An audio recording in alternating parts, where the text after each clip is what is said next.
छवि को उसकी बुआ के घर छोड़कर छवि के पापा घर आ जाते हैं।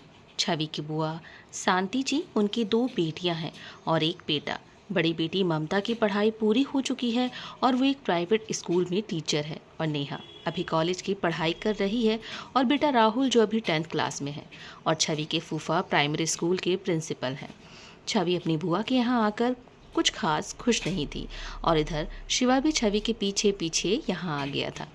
यहाँ एक मजदूर परिवार से शिवा ने बात की। वो परिवार अपने कच्चे मकान में रहते थे अपने दो बेटों के साथ। शिवा ने उनको अपने बारे में बताया और कुछ पैसे दिए, और शिवा को उन्होंने वहाँ रहने की इजाज़त दे दी। पर शिवा बाहर ही पड़ी चारपाई पर रात में सोता था, और छवि की बुआ का घर थोड़ी दूर पर ही था। अगर छवि रास्ते में निकलती तो ज़रूर शिवा को दिखती, लेकिन अगर छवि को देखना होता तो शिवा को वहाँ जाना पड़ता। 2 दिन ऐसे ही बीत गए, पर शिवा छवि को देख नहीं पाया तो वो और भी बेचैन हो गया। पर शिवा कर भी क्या सकता था। शिवा ऐसा कोई कदम भी नहीं उठाना चाहता था जिससे छवि को बुरा लगे या छवि फिर से उससे नाराज़ हो जाए। और उधर छवि भी यहाँ आकर हर पल शिवा की यादों में गुम थी। यहाँ आकर शिवा की याद ने उसे और भी बेचैन कर दिया था। खाते पीते बस उसकी आंखों के सामने शिवा का चेहरा आ जाता। हर पल अब बस छवि को शिवा की ही याद आती। खाने के बाद रात में सोते समय छवि को ऐसे गुमसुम देख नेहा कहती है कि छवि इतनी चुप चुप क्यों हो तुम तो ऐसी बिल्कुल भी नहीं थी। ममता भी बोली, हाँ छवि, मैं देख रही हूँ जब से तुम आई हो इस बार बहुत चुप चुप सी रहती हो। नहीं दीदी, ऐसी कोई बात नहीं है, नेहा शरारत से बोली।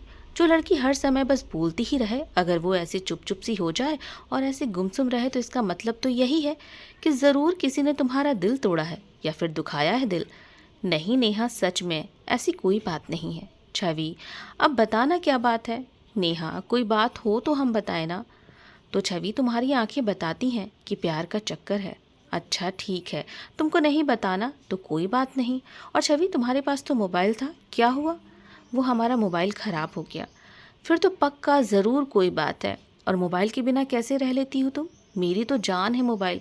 खाते पीते उठते बैठते मोबाइल मुझसे दूर नहीं होता। और छवि, अगर प्यार करती हो किसी से तो मुझसे तुम अपने दिल की बात शेयर कर सकती हो। नेहा की बातें सुनकर ममता ने कहा, क्या नेहा, जब देखो फालतू बातें करती हो, और बड़ी बहन यहीं पर है, पर तुम्हें शर्म नहीं आती, कुछ भी बोल देती हो। अरे दीदी, अब आप बहन कम मेरी बेस्ट फ्रेंड ज़्यादा हैं, तो फिर अपनी बेस्ट फ्रेंड से क्या शर्माना। बेस्ट फ्रेंड हूँ तुम्हारी तो अपनी बेस्ट फ्रेंड की बात भी सुन लो, मान जाओ और समझ भी जाओ। दीदी, अब आपको प्यार नहीं हुआ तो इसमें मेरा क्या कसूर। आप तो अपने करियर पर ध्यान दे रही हैं ना, तो उस पर ही ध्यान दीजिए। अच्छा ठीक है, तुझसे बहस में तो मैं कभी भी जीत नहीं पाऊंगी, पर हर चीज़ सोचा समझा करो, तभी बोला करो नेहा, बच्ची नहीं हो अब तुम। अच्छा बुरा क्या है अब तुम्हें पता होना चाहिए, और सब पर भरोसा करना बंद करो। दीदी, आप बात को कहाँ से कहाँ ले जा रही हैं। नेहा, तुम अच्छे से समझ रही हो कि मैं तुमसे क्या कहना चाहती हूँ। वो लड़का ठीक नहीं है। छवि हैरानी से नेहा की तरफ देखती है। नेहा बड़ी मासूमियत से अपनी दीदी से कहती है, दीदी आप क्यों नाराज़ हो जाती हैं। अच्छा ठीक है, अब ये रोनी सी सूरत मत बनाओ, पर ध्यान रखो तुम, हम सब तुझसे बहुत प्यार करते हैं, इसीलिए तुझे गलत रास्ते पर जाने देना नहीं चाहते हैं। भला चाहते हैं हम सब तेरा। दीदी, छवि के सामने ये कहना अच्छी बात है क्या। अच्छा, तो तुम भी तो जो छवि से प्यार और दिल दुखाने की बात कर रही हो, तब अच्छा लग रहा है तुमको। और ठीक है, जो मन में आए वो करो तुम। अब मैं सोने जा रही हूँ, तुम दोनों बातें करो। अच्छा ठीक है, सो जाओ दीदी आप। छवि भी कुछ नहीं बोलती, सो जाती है। छवि को यहाँ आए अब 10 दिन से ज़्यादा हो चुके थे। अब छवि थोड़ा थोड़ा कभी बाहर निकल लेती, छत पर भी शाम में टहल लेती। और 10 दिन बाद जब छवि को शिवा ने देखा तो उसके दिल को सुकून मिला। सुबह के समय सभी नाश्ता कर रहे थे तो छवि के फूफा बुआ से कहते हैं, ऊपर 2 कमरे बनवाने का काम कल से शुरू हो जाएगा। कल से स्कूल की छुट्टियां शुरू हो जाएंगी, वरना एक बार स्कूल खुले तो समय नहीं मिलेगा। फिर नाश्ते के बाद छवि के फूफा चले जाते हैं। कुछ घंटों बाद छवि की बुआ कहती हैं, छवि मैं बाज़ार जा रही हूँ ममता के साथ, अगर तुमको कुछ चाहिए या साथ चलना है तो बता दो। पर छवि ने जाने से इनकार किया तो नेहा के चेहरे पर खुशी की लहर दौड़ उठी। बुआ और ममता बाज़ार चले जाते हैं और राहुल अपने दोस्तों के साथ बाहर घूम रहा था। थोड़ी देर बाद दरवाजे पर किसी ने दस्तक दी। छवि जैसे ही दरवाज़ा खोलने जाती है, पीछे से नेहा जल्दी से दौड़ कर आती है और दरवाज़ा खोलती है। सामने एक लड़का खड़ा था।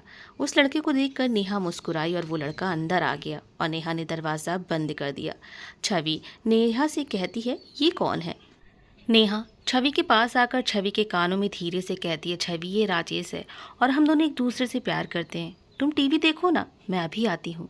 छवि नेहा से कहती है, नेहा ऐसे घर में किसी लड़के को बुलाना अच्छा है क्या? नेहा ये बिल्कुल गलत बात है। छवि कुछ भी गलत नहीं है, प्यार में सब चलता है और सबके सामने मिलूंगी तो क्या वो मिलने देंगे? बवाल कर देंगे। अच्छा छवि, ये लो मेरा मोबाइल, मैं तुमसे बाद में बात करूंगी। छवि को बहुत ही बुरा सा लग रहा था पर वो कुछ नहीं बोली। कुछ देर के बाद लड़का चला गया और बुआ और ममता भी बाजार से वापस आ गई। शाम के समय फूफा के साथ राजेश को देखकर छवि हैरान हो जाती है। छवि रसोई में चाय बना रही ममता दीदी से कहती है, दीदी ये लड़का कौन है?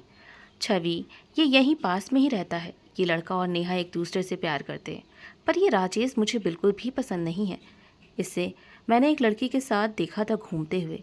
नेहा को बताया तो वो इतना भरोसा करती है इस पर कि मेरी बात मानने को तैयार ही नहीं है। इसीलिए उस दिन समझा रही थी उसे। अच्छा ठीक है छवि, तुम बाहर जाकर ये चाय पापा को दे आओ। छवि चाय की ट्रे बाहर जाकर टेबल पर रखकर वापस रसोई में आ जाती है। छवि को एहसास नहीं होता कि राजेश उसे अजीब नज़रों से देख रहा है। फूफा कहते हैं राजेश से, राजेश बेटा वो कल ऊपर के 2 कमरों का काम शुरू करवाना है तो तुम कुछ मिस्त्री को ढूंढ कर ले आना। राजेश हाँ में सिर हिला देता है और फिर राजेश वहाँ उस घर जाता है जहाँ शिवा रह रहा होता है। राजेश उस आदमी से कहता है कि यहीं सामने स्कूल के प्रिंसिपल दिनेश काका के यहाँ काम है तो तुम करोगे? वो आदमी काम के लिए राज़ी हो जाता है। राजेश उससे 1-2 आदमी के लिए और कहता है कि साथ लेकर सुबह आ जाए। कहकर राजेश चला जाता है। शिवा उस आदमी से कहता है, मुझे अपने साथ ले चलो, अगर आपको ठीक लगे तो आपके कामों में मैं मदद कर दूंगा। पर शिवा को ये नहीं पता था कि वो छवि के फूफा का घर है। आदमी कहता है, आप क्यों जाएंगे और आपको काम भी तो नहीं आता है। बहुत जोर देने पर वो आदमी शिवा को अपने साथ लेकर जाने के लिए मान जाता है।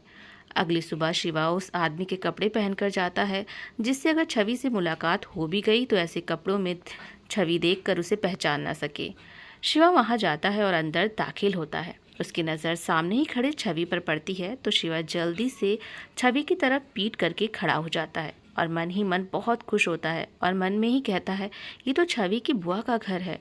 और फिर वो छत पर आ जाता है और काम शुरू हो जाता है। और कुछ देर बाद छवि चाय लेकर छत पर आ जाती है तो राजेश वहीं बैठा था। छवि राजेश को चाय देती है तो राजेश छवि के हाथों को छूते हुए चाय का कप पकड़ता है। छवि को अच्छा नहीं लगता उसका टच, पर सबके होने से वो कुछ नहीं कहती। उधर शिवा ये देख गुस्से में अपने हाथ को ज़ोर से पटकता है दीवार पर। तो छवि की नज़र शिवा पर जब पड़ती है तो शिवा जल्दी से अपना मुंह घुमा लेता है। छवि को लगता है कि जैसे ये कोई जाना पहचाना है। वो शिवा के पास जाने लगती है तभी नेहा आती है और कहती है, छवि तुम्हें दीदी बुला रही हैं, जाओ और यहाँ चाय मैं सबको दे देती हूँ। नेहा और राजेश दोनों ही एक दूसरे को देखकर मुस्कुरा रहे थे। ये देख फिर छवि वहाँ से चली जाती है। शाम को छुट्टी टाइम पर सभी मजदूर जाने लगते हैं। जैसे ही सब जाते हैं तो शिवा और राजेश के अलावा छत पर कोई नहीं था। शिवा को मौका मिल गया था राजेश को सबक सिखाने का। पीछे से शिवा राजेश के सिर पर बोरी डालकर उसके मुंह पर मारकर वहां से फौरन निकल जाता है और जब तक राजेश कुछ समझ पाता सभी जा चुके होते हैं। राजेश नीचे आकर बैठ जाता है। उसे देखकर सब हैरान हो जाते हैं। उसकी चोट देखकर फूफा पूछते हैं, ये कैसे हुआ? तुमको चोट कैसे आई? चलो डॉक्टर के पास। तो राजेश ने कहा, पता नहीं किसने मुझे मारा, मैं देख ही नहीं पाया। किसी ने मेरे सर को बोरी से ढक दिया था और सब कुछ इतनी जल्दी में हुआ कि मुझे कुछ समझ में ही नहीं आया। पर मुझे लगता है कि काम करने वालों में से ही किसी ने मुझे मारा है, पर मुझे ये समझ में नहीं आ रहा है कि मेरी उनसे दुश्मनी क्या थी। छवि राजेश को देखकर समझ जाती है कि ये काम शिवा का है। राजेश फूफा के साथ डॉक्टर के पास चले जाते हैं। नेहा गुस्से में कहती है कि अगर मुझे पता चल गया तो उसकी खैर नहीं। नेहा की बातें सुन बुआ सख्ती से कहती है, नेहा जाओ अपने कमरे में पढ़ाई करो, ये सब बड़े संभाल लेंगे, तुमको बड़े के होते हुए ज़्यादा मुंह चलाने की ज़रूरत नहीं है। नेहा गुस्से में अपने कमरे में आ जाती है और छवि भी उसके पीछे आती है और नेहा को समझाते हुए कहती है, नेहा तुम तो छोटी छोटी बातों को लेकर बेवजह गुस्सा होती हो। राजेश ठीक है, और तुम ऐसे बुआ के सामने राजेश की इतनी फिक्र करोगी तो उन्हें अच्छा लगेगा क्या? छवि तुम नहीं समझोगी, उसे चोट लगती है तो तकलीफ मुझे होती है, प्यार में ऐसा ही होता है। ठीक है नेहा, अच्छा नेहा, हमें एक कॉल करना है, क्या हम तुम्हारे मोबाइल से कॉल कर सकते हैं? हाँ ज़रूर छवि, ये लो मोबाइल। नेहा हमारे साथ बाहर चलो। क्यों छवि, क्या हुआ? नेहा बाद में सारे सवाल, अभी चलो हमारे साथ। छवि बाहर आती है और शिवा का नंबर डायल करती है। रिंग जाती है। कानों में मोबाइल लगाए छवि इधर उधर देखने लगती है, पर शिवा उसे कहीं नजर नहीं आता और शिवा फोन भी नहीं उठाता। छवि थोड़ा आगे बढ़ती है तो नेहा कहती है, छवि वहाँ कहाँ जा रही हो? वहाँ से रास्ता शुरू हो जाता है और आगे एक दो घर छोड़कर और घर है ही नहीं।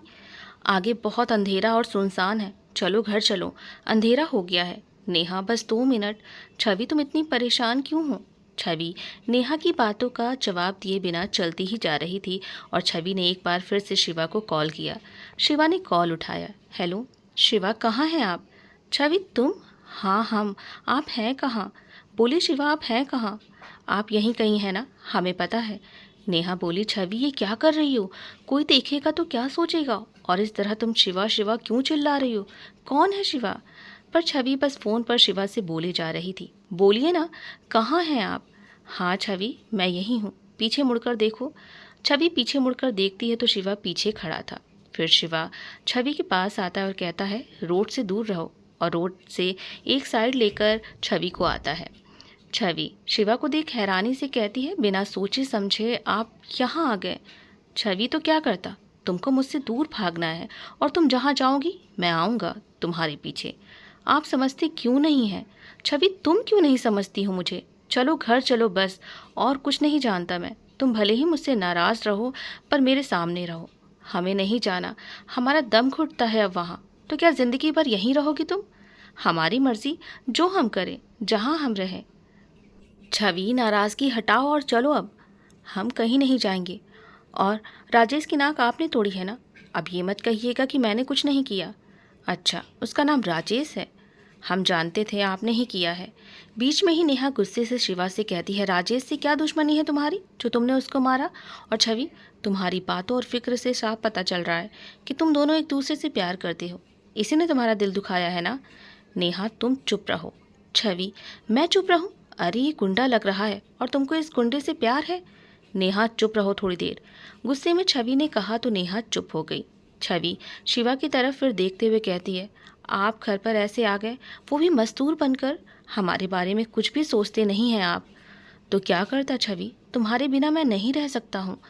ठीक है, नाराज़ हो तुम मुझसे तो रहो नाराज़, बात मत करो, सब चलता है, पर तुम मेरी नज़र के सामने रहो बस। ठीक है, तो फिर करिए आप अपने मन की। छवि ये कहकर जैसे ही जाती है, शिवा छवि का हाथ पकड़ते हुए कहता है, छवि मुझे तुमसे बात करनी है। अब आपको हमसे क्या बात करनी है? सब क्लियर हो चुका है। कुछ भी क्लियर नहीं हुआ है छवि। छवि तुम क्यों नहीं समझती हो? छवि बहुत मुश्किल है। मतलब मुश्किल है? क्या कहना चाहते हैं आप? छवि जो मैं कहना चाहता हूँ वो तुम जानती हो। अच्छा, तो वाकई में आप हमें समझ गए हो? और हाथ हमारा छोड़िए, हमें जाने दीजिए। जो भी आप कर रहे हैं सही नहीं कर रहे हैं। क्या कर रहा हूँ मैं छवि? और जो तुम कर रही हो वो सही कर रही हो क्या? आप पागल मत बनिए, पागल तो तुमने मुझे बना ही दिया है छवि। लौट आओ छवि तुम अब, तुम्हारे बिना मैं कुछ नहीं हूँ। और अगर अब तुम नहीं मानी तो दोबारा तुम मेरी शक्ल नहीं देख पाओगी। धमकी दे रहे हैं आप हमें? अब इसे जो भी सोचो तुम छवि, आप मान क्यों नहीं लेते? हम अब एक नहीं हो सकते कभी भी। छवि तुम मुझे अब गुस्सा दिला रही हो। हाँ तो हो जाइए गुस्सा, हमें आपके गुस्से से फ़र्क नहीं पड़ता है। वैसे भी अब सब खत्म हो गया है। छवि तुमने ही कहा था कि कभी छोड़कर नहीं जाऊंगी, अब क्या हुआ? भूल गई अपना वादा? आप भी तो भूल गए अपना वादा। और हाँ, हमें आपसे अब दूर रहना है। और अब तो सोचती हूँ ऐसी जगह चली जाऊँ जहाँ आपकी याद एहसास तक ना हो हमारे पास, और आप वहाँ हमारे पीछे भी आ ना सके। तो ठीक है छवि, जब तुमने फैसला कर लिया है मुझसे दूर रहने का तो जाओ, नहीं आऊँगा पीछे अब तुम्हारे कभी भी। अपनी मर्ज़ी से रहो, लेकिन एक बात मेरी ध्यान से सुनो। जैसे मेरे सामने बकबक चलती है ना तुम्हारी, वैसे ही दूसरे के सामने भी बोला करो। और कोई भी तुम्हारे साथ बदतमीज़ी करे तो ज़ोर का थप्पड़ लगाया करो उसे, और आगे मैं सब संभाल लूँगा। तभी छवि की बुआ की आवाज़ आती है। नेहा कहती है, चलो माँ यहाँ आ जाएगी तो बवाल हो जाएगा, और फिर छवि घर आ जाती है। रात में सभी खाना खा रहे होते हैं तो छवि बुआ से कहती है, बुआ जी हमें घर जाना है। बुआ बोली, क्या हुआ बेटा, यहाँ तुम्हें अच्छा नहीं लग रहा है क्या? बुआ जी, बस हमें घर जाना है, वो भी कल ही। माँ की बहुत याद आ रही है। ठीक है बेटा, कल नहीं तो परसों तक हम तुमको घर पहुँचवा देंगे। फिर खाने के बाद छवि बहुत सोने की कोशिश करती है, पर उसे नींद नहीं आ रही थी। बार बार शिवा का ख्याल आ रहा था। छवि को छवि को अब शिवा की बहुत फिक्र हो रही थी। छवि से रहा नहीं गया तो कुछ देर बाद वो चुपके से घर के बाहर का दरवाज़ा खोलती है और जैसे ही 2 कदम बढ़ाती है, छवि को राजेश मिल जाता है।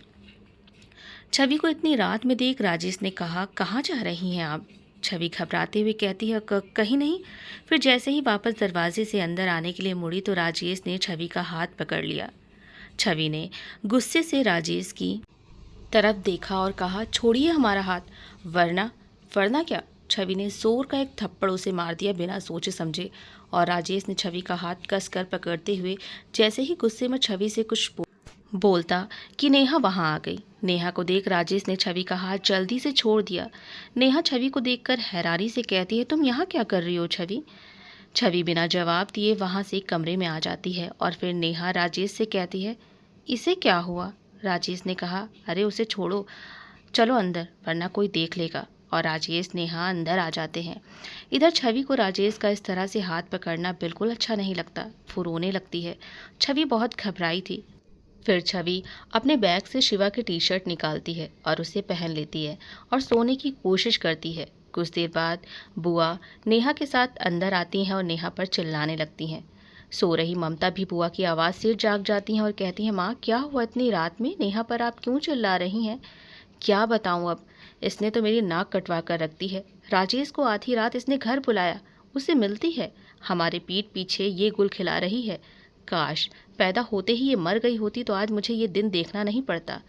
तो माँ अभी भी देर नहीं हुई है, अभी मार दीजिए ना मुझे, क्या सोच रही हैं? कैची की तरह जुबान चला रही हो अपनी माँ से, वो भी उस गैर लड़के राजेश के लिए। हमसे ज़्यादा आज तेरे लिए वो लड़का सगा हो गया। अगर किसी को पता चला तो पता है तुझे कितनी बदनामी होगी। तेरे पापा कहीं मुंह दिखाने लायक नहीं रहेंगे तेरी वजह से। अरे ज़रा छवि को देख, उससे कुछ सीख, और अपनी बड़ी बहन से जो कितना ध्यान रखती है सबका।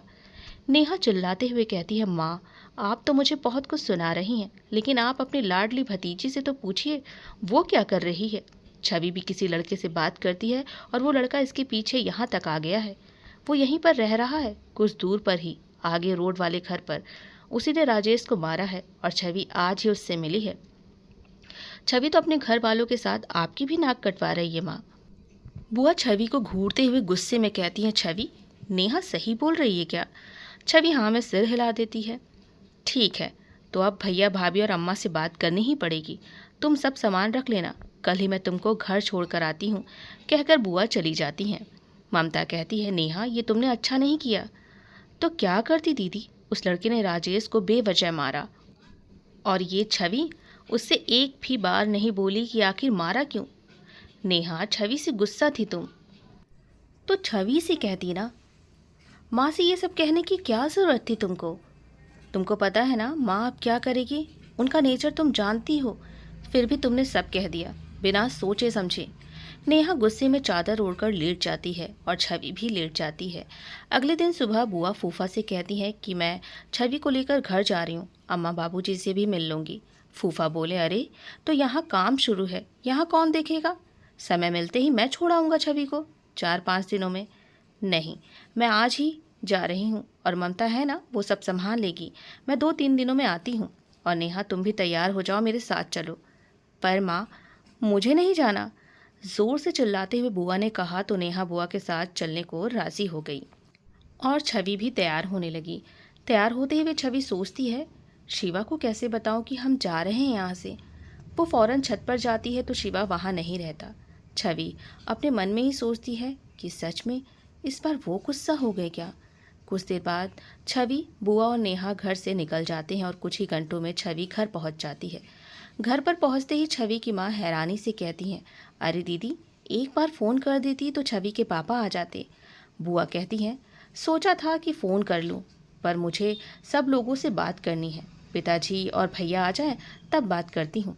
छवि अपने कमरे में अपना सामान रख नहाने चली जाती है और उधर बुआ छवि की माँ पर गुस्सा होते हुए कहती हैं, भाभी छवि की शादी के बारे में क्या सोचा है आपने? छवि की माँ हैरानी से कहती हैं, छवि की शादी के बारे में? पर क्यों, कोई बात है क्या? तभी छवि नहाकर आ जाती है तो बुआ गुस्से में छवि की तरफ घूरते हुए कहती हैं, अपनी बेटी को संभालिए वरना बात बिगड़ जाएगी। जल्द से जल्द इसके लिए लड़का ढूंढिए और इसकी शादी कीजिए, वरना सबकी नाक कटवाकर किसी लड़के के साथ भाग गई ना तो हाथ मलते रहिएगा आप सब। छवि की दादी गुस्से में कहती हैं, बस करो शांति, छवि के बारे में कुछ मत बोलो। क्यों ना बोलूं अम्मा, आपको पता है इसके पीछे पीछे एक लड़का आया और गांव में ही रह रहा है। ये कहिए वक्त पर पता चल गया मुझे, वरना आपकी पोती आपके दामाद की इज्जत मिट्टी में मिला देती। छवि की दादी भी हैरानी से छवि को देखती हैं, पर छवि अपने कमरे में चली जाती है। दादी कहती हैं, ठीक है शांति, जो हुआ सो हुआ, पर ये बात तेरे बाबूजी और तेरे भाई को मत बताना। अरे वाह अम्मा, तो आप सबने ही छवि को सिर पर चढ़ाया हुआ है, अच्छी बात है। कुछ देर में छवि के पापा और दादाजी भी आ जाते हैं, पर बुआ चुप नहीं रहती, सारी बात छवि के बारे में बता देती है। छवि के पापा छवि को बुलाते हैं और छवि से पूछते हैं, छवि कौन है वो लड़का? तभी दादी कहती हैं, तुम बेटा शांति की बातों में आ रहे हो, कोई लड़का पीछे पड़ा होगा, अब छवि को क्या मालूम इस बारे में। बुआ कहती हैं, नेहा बता तो ज़रा कौन था वो लड़का। नेहा भी बोल देती है, माँ उस लड़के का नाम शिवा था, बाकी और कुछ नहीं जानती मैं उसके बारे में। देखा बाबूजी, मैं झूठ नहीं बोल रही हूँ, और अब तो नेहा ने भी सब सच बता दिया है, नेहा थोड़ी ना बोलेगी झूठ। शादी करा दीजिए छवि की, वरना आप सब बहुत पछताएंगे। छवि के पापा ये सब सुनकर छवि से बिना कोई सवाल किए उसे कमरे में जाने को कहते हैं और फिर बुआ से बोले, दीदी आप सही कह रही हैं, मैं छवि के लिए लड़का ढूंढता हूँ, अगर आपकी नज़र में कोई लड़का हो तो बताइएगा ज़रूर। छवि अभी भी कमरे में ही थी। छवि की माँ छवि के पास आती हैं और कहती हैं, छवि ये सब क्या हो गया? माँ हमसे ही गलती हो गई, हम ना जाने की जिद करते और ना ये सब होता, गलती हमारी है, तो अब शिकायत किससे और क्यों करूं? छवि तो ऐसे ही चुप रहोगी? माँ अब पापा को जो करना है करने दीजिए आप, हम पापा के खिलाफ नहीं जाएंगे। छवि की माँ छवि को अपने गले से लगा लेती है। रात में सभी सो गए थे, पर छवि को नींद ही नहीं आ रही थी। छवि बहुत परेशान थी और अपनी शादी की बात सुनकर और ज़्यादा परेशान थी। बस सारी बातें सोच सोच कर बिस्तर पर करवटी बदल रही थी और शिवा भी घर आ गया था, पर छवि से बहुत ज़्यादा नाराज़ भी था। पर जो छवि का हाल था वही शिवा का भी हाल था। उसकी आंखों से भी नींद कोसों दूर थी। आज उसे भी बहुत अजीब सी बेचैनी हो रही थी। छवि को देखना चाहता था, बात करना चाहता था। शिवा फिर छत पर आता है और अपनी छत से छवि की छत पर जाता है, पर दरवाजे पर ताला लगा देख उदास हो जाता है और वहीं खड़े बस सीढ़ियों की तरफ देखे जा रहा था। तभी किसी के आने की आहट होती है तो शिवा छत के पीछे की तरफ जाता है। छत पर छवि आती है। दरवाज़ा खोलकर छत के किनारे आकर शिवा की छत की तरफ कुछ देर देखती है। शिवा छवि को देखते ही उसे सुकून महसूस होता है। छवि जैसे ही मुड़ती है, शिवा जल्दी से सीढ़ियों से उतरकर छवि के घर चला जाता है और एक जगह देखकर छुप जाता है। छवि वापस ताला लगाकर सीढ़ियों से नीचे आती है और एक साइड चाबी रख देती है और कमरे में आ जाती है। कुछ देर बाद फिर कमरे से आकर रसोई में आती है और चाय बनाकर फिर वापस कमरे में जाती है। दोबारा फिर से वो बाहर कुर्सी पर बैठ जाती है और टीवी खोलती है और गाने का चैनल लगाकर पास में रखी टेबल पर किताब उठाकर पढ़ने लगती है। फिर छवि को कुछ आहट सी महसूस होती है तो टीवी बंद करके वो चाय लेकर चारों तरफ देखती है घर में, फिर कमरे में आ जाती है। चाय पीने के बाद छवि अलमारी खोलकर शिवा की टी शर्ट निकालती है और फिर उसे बड़े प्यार से देखती है और शिवा की टी शर्ट को अपने सीने से लगा लेती है और कुछ देर बाद छवि ने जो इस वक्त टी शर्ट पहना हुआ था उसे उतारती है। छवि को टी शर्ट उतारते हुए देख शिवा अपनी नज़रें फेर लेता है। छवि फिर शिवा की टी शर्ट पहन लेती है और फिर कुछ देर बैठकर अपने ही ख्यालों में कुछ देर खोई रहती है, फिर सो जाती है। ये सब शिवा एक जगह छुपकर छवि को ही देख रहा था और जब छवि गहरी नींद में सो जाती है तब शिवा छवि के कमरे में जाता है और वहीं बैठकर उसे प्यार से देखने लगता है। छवि का मुरझाया चेहरा देखकर शिवा को तकलीफ होती है। कुछ देर यूं ही छवि को देखने के बाद शिवा छवि को चादर उड़ाता है और छवि के माथे पर किस करता है और कमरे से बाहर निकलकर दरवाज़ा हल्के से बंद कर देता है और जहां छवि ने छत की चाबी रखी थी वो चाबी उठाकर शिवा छत का दरवाज़ा खोलकर छत पर आता है और छत के दरवाजे में वापस से ताला लगाकर चाबी सीढ़ियों पर फेंक कर अपने घर कमरे में आ जाता है। अगली सुबह छवि उठती है और अपने घर के कामों में लगी रहती है। तभी छवि की माँ कहती है, छवि सुबह छत के दरवाजे की चाबी नहीं मिल रही थी। बहुत ढूंढा तो सीढ़ियों पर चाबी पड़ी मिली। अरे माँ, हम रात में छत पर गए थे, फिर वापस ताला लगा दिया था और चाबी वहीं रखी थी, हमेशा की तरह जहाँ रखी होती है। अब सीढ़ियों पर कैसे आई हमें नहीं पता माँ। छवि की माँ फिर चुप हो जाती हैं। वो मन ही मन में सोचती हैं, छवि को अपना ही होश नहीं तो चाबी का होश कैसे होगा। फिर वो अपने कामों में व्यस्त हो जाती हैं। फिर दोपहर में छवि के पापा और दादाजी खाना खा रहे होते हैं तो छवि के पापा का फ़ोन आता है। बात करने के बाद फ़ोन रख देते हैं और सबसे कहते हैं, अभी लखनऊ से फ़ोन आया था प्रभाकर का, छवि की पढ़ाई के बारे में पूछ रहे थे और बातों ही बातों में उन्होंने खुद से अपने बेटे आकाश के साथ छवि की शादी के लिए प्रस्ताव रखा है। तो मुझे लग रहा है कि छवि और आकाश की जोड़ी ठीक रहेगी। अगले ही हफ्ते उन्हें बुला लेते हैं। छवि तुम बताओ बेटा, क्या कहती हो। छवि बेमन से कहती है, ठीक है पापा, जैसी आपकी मर्जी। ये वही परिवार है जिससे लखनऊ में सोनम की शादी में मुलाकात हुई थी। बुआ खुशी से कहती हैं, ये तो बहुत ही खुशी की बात है। कल छवि की शादी की बात हुई और किस्मत तो देखो, लड़के वाले खुद शादी की बात कर रहे हैं। बैठे बिठाए लड़का मिल गया छवि के लिए। दादी और माँ एक दूसरे को सवालिया नज़रों से देखती हैं पर कुछ बोलती नहीं हैं। खाना खाने के बाद बातों ही बातों में छवि की दादी कहती हैं, नाम शांति है पर तुमने तो मेरे घर में अशांति फैला दी। अम्मा, ये क्या कह रही हैं आप। अम्मा, मैं आपकी बेटी हूँ और आप ऐसे मुझे ताने मारकर ये सब कहेंगी। यही तो शांति, तुम बेटी हो मेरी, इसीलिए तो कुछ ज़्यादा नहीं बोल रही हूँ। नेहा को देख रही हूँ, जब से आई है मोबाइल में लगी रहती है। और छवि को देखो। अम्मा, आप अब बच्चों में फ़र्क कर रही हैं। नेहा छोटी है, ना समझ है। शांति, मैंने कभी फ़र्क नहीं किया दोनों बच्चों में, पर शुरुआत तुमने की है, कहकर दादी चली जाती हैं। शाम को छवि की माँ कहती हैं, छवि तुमने बिना सोचे समझे शादी की हाँ क्यों बोल दिया। माँ, पापा के खिलाफ कैसे जाऊँ अब। और शिवा के बारे में जब पापा ने सुना तो उन्होंने हमसे कोई सवाल जवाब नहीं किया। तो माँ, हम कैसे पापा से सवाल जवाब करें। अब सब किस्मत पर छोड़ दिया है हमने। जो किस्मत का फ़ैसला होगा वो हमें मंजूर है। और वैसे भी अब सब खत्म हो गया है। छवि ने अपने पापा की बात मानी और माँ से भी कुछ नहीं कहा। पर सच तो यही था कि अंदर ही अंदर छवि को बहुत तकलीफ भी हो रही थी और अब शिवा से मिलने की बेचैनी भी बढ़ रही थी। और छवि की माँ अपनी बेटी की तकलीफ को अच्छे से समझ भी रही थी। शाम में चाय पीने के बाद सभी अपने अपने कामों में व्यस्त थे। छवि की माँ रोज़ की तरह खाने की तैयारियों में लगी हुई थी और बाकी के लोग टीवी देखने में व्यस्त थे और छवि कमरे में ही लेटी थी। छवि को कमरे में घुटन सी महसूस हो रही थी। वो थोड़ी देर के लिए घर के बाहर जाती है तो शिवा की बुलेट देख उसके दिल की धड़कनें तेज़ से धड़कने लगती हैं। छवि के पैर अपने आप ही आगे बढ़ गए और शिवा के दरवाजे के पास छवि पहुंची। दरवाज़ा खुला हुआ था। बिना सोचे समझे छवि अंदर चली गई। छवि की माँ ने छवि को जाते हुए देखा तो परेशान हो गई। उधर छवि शिवा के कमरे की तरफ जैसे ही जाती है, शिवा अपने कमरे से बाहर निकलता है और छवि को देख खो सा जाता है। छवि शिवा को ऐसे चुप खड़ा देख कहती है, बस ऐसे ही चुप खड़े रहिए, बोलिए मत कुछ। छवि को ऐसे बोलता देख शिवा कहता है, क्या हुआ, सब ठीक है ना। छवि गुस्से में कहती है, कुछ भी ठीक नहीं है। कहाँ गायब हो गए थे। हमने जाने को कहा तो आप चले गए। हाँ छवि, तो अब जाने को कहोगी तो जाऊंगा ही। अच्छा, तो अभी भी जाइए यहाँ से आप। हाँ, मैं तो जा ही रहा था, तुम बीच में आ गई। हम बीच में आ गए, सही कह रहे हैं आप, हम ही बीच में आए हैं। शिवा वहाँ से फौरन दरवाजे के पास आकर दरवाज़ा बंद करते हुए कहता है, बात क्या है छवि, बताओ तो। क्या बताऊं कि अब बात क्या है, अब कोई फ़ायदा नहीं। छवि, जो भी मन में है बताओ। नहीं, आप बताओ, आपके मन में क्या है। छवि प्लीज़ तोड़ दो आज चुप्पी और जो भी तुम्हारे मन में जो भी भरा हुआ है सब कह दो मुझसे।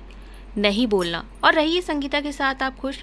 शिवा गुस्से में कहता है, ठीक है, मत कहो कुछ और मत बताओ जो भी दिल में है तुम्हारे, और थैंक यू जो तुमने मेरी खुशी के लिए ये सब किया। छवि खड़ी बस शिवा को ही देखती है और मन में कहती है, पता नहीं पर आज आपसे लड़ना नहीं है, बहुत दिन दूर रह लिए। प्लीज़ शिवा, हमें आप अपने गले से लगा लीजिए। छवि, किस सोच में पड़ गई हो तुम। कुछ नहीं, किसी सोच में नहीं पड़ी हूँ।